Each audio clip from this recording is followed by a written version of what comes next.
The Magna Defender is one of the more mysterious characters in the Power Rangers universe, and despite knowing very little about him, he has remained a fan favourite even over 20 years after the season that featured him aired. Of course, the Magna Defender is not just one person, but two. But we will get to that later in this video. Today we will be covering the full story of both of the Magna Defenders.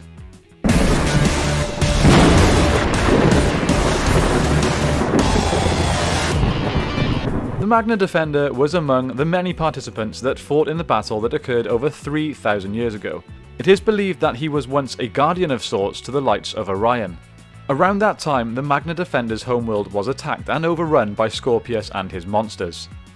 His son, Zika, was used as a shield to prevent him from attacking Scorpius' army, and was killed shortly thereafter when he tried to attack Scorpius and save his father.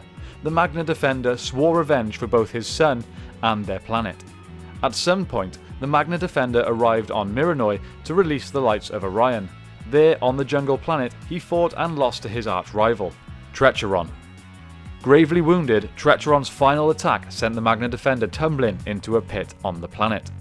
His plans of vengeance thwarted, the Magna Defender remained in the pit for a number of years before Leo Corbett's brother Mike fell into the same pit. The Magna Defender possessed his body, escaping the pit and setting out after Scorpius and the legendary Lights of Orion. Using his Toro Zord, he fought several battles against his enemies. Obsessed with revenge, he had no qualms about going through the Rangers or even any civilians that stood in his way in his pursuit of vengeance, and so ended up being a frequent foe of the Rangers despite their common enemies. Later on, while attempting to destroy Scorpius in a last-ditch attempt that would have destroyed Terraventure as well, the Magna Defender was wounded. His son Zika came to him and told him that he believed in him and knew that he could make the right choice. This of course was some kind of spirit or even hallucination, not his real son. So when he met Leo, he revealed to him that he was merged with his brother Mike, seeking to undo the damage he caused to Terraventure in his attempt to finish off Scorpius, and after being prompted to return to good and renounce his hateful ways by an apparition of Zika, Magna threw himself into the energy pit that he had created, sacrificing his life to neutralize its energy and save Terraventure. In the process, Mike was released. The spirits of Magna and Zika later appeared to Mike when the Rangers were in peril, giving him the Magna Blaster in sword mode, the source of the Magna Defender's powers. Much like with the Quasar Sabers, a two-part morpher also appeared on Mike's arms, allowing him to become the new Magna Defender, and this time truly a member of the Lost Galaxy Rangers team. So let's talk about Mike. He was one of the security personnel assigned to the space station Terraventure, acting as Commander Stanton's second-in-command. During a training exercise, he encountered a girl named Maya who had emerged through a spatial rift from the planet Miranoi.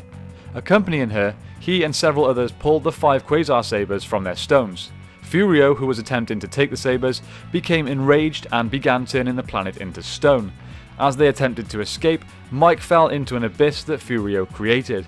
Mike was then able to pass his Quasar Saber to Leo, his brother, just before he fell.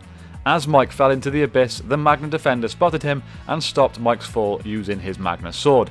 Needing to escape and also needing the strength required to defeat Scorpius, the Magna Defender possessed Mike's body, like we discussed earlier.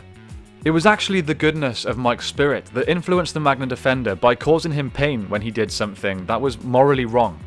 The Magna Defender later freed Mike by sacrificing himself. When Leo considered giving Mike the red Quasar Saber back, Mike refused, saying it was Leo's destiny to become the Red Ranger, even speculating that he had only been the one to draw the saber from the stone so that he could pass it on to his younger brother.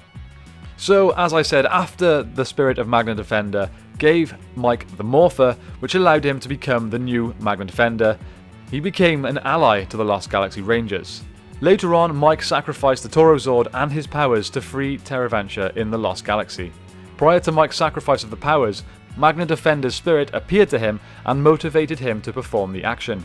His spirit appeared to Mike again afterwards, this time to congratulate him for his heroism and that he had fulfilled the Magna Defender's destiny.